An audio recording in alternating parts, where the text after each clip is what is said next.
ఏదైనా పాట నీ వరకు వచ్చి నేను పాడలేకపోయాను. ఆ పాట సూపర్ డూపర్ హిట్ అయిన పాట ఏదన్నా ఉందా? సూపర్ డూపర్ హిట్ అయితే లేదు గానీ, ఆ! వచ్చిన పోయినవి చాలా ఉన్నాయి. దాంట్లో ఏదైనా ఒక్క పాట? అంటే ఇంకా మూవీ రిలీజ్‌వి ఉండే ఆల్రెడీ 'బ్యాడ్ గర్ల్స్' అని ఒక మూవీ ఉంది అనూప్ రూబెన్స్ గారు. హ్మ్. నేను శ్రీలంకలో ఉన్నాను.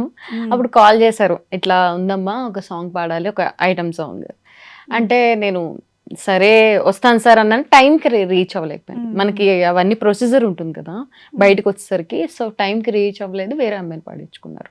అలా చాలా పోయాయి. ఆహా! ఒకసారి షూట్ ఉన్నప్పుడే ఒక సాంగ్ అడిగారు. ఓకే.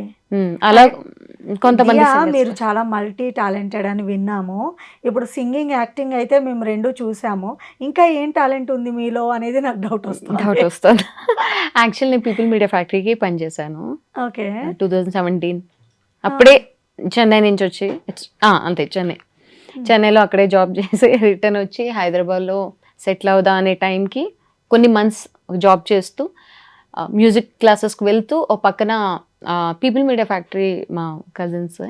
హ్మ్. సో, వాళ్ళు రిఫర్ చేయగానే నేను ఒక ఏమంటారు ఒక యాంకర్‌గా హ్మ్. నాకున్న ఫ్రెండ్స్‌కి వాళ్ళు యాంకరింగ్ గూడా చేశారు. ఇంటర్వ్యూస్ ఇలా hmm. Only singers and music directors. Oh! నేను సింగింగ్ కదా! టెక్నికల్‌గా అడగగలుగుతాను. సో, అలాంటి చిన్న చిన్న కాంపిటీషన్స్ పెట్టి సింగర్స్‌కే ఏ అలా ఏ సింగర్‌తో మీరు ఇంటర్వ్యూ చేసింది? బాగానా 'Lipsika', 'Satyayamini', okay. 'Anudeep Dev' music director, okay. 'Sreechu' garu hmm. అలా చాలా మందున్నారింకా.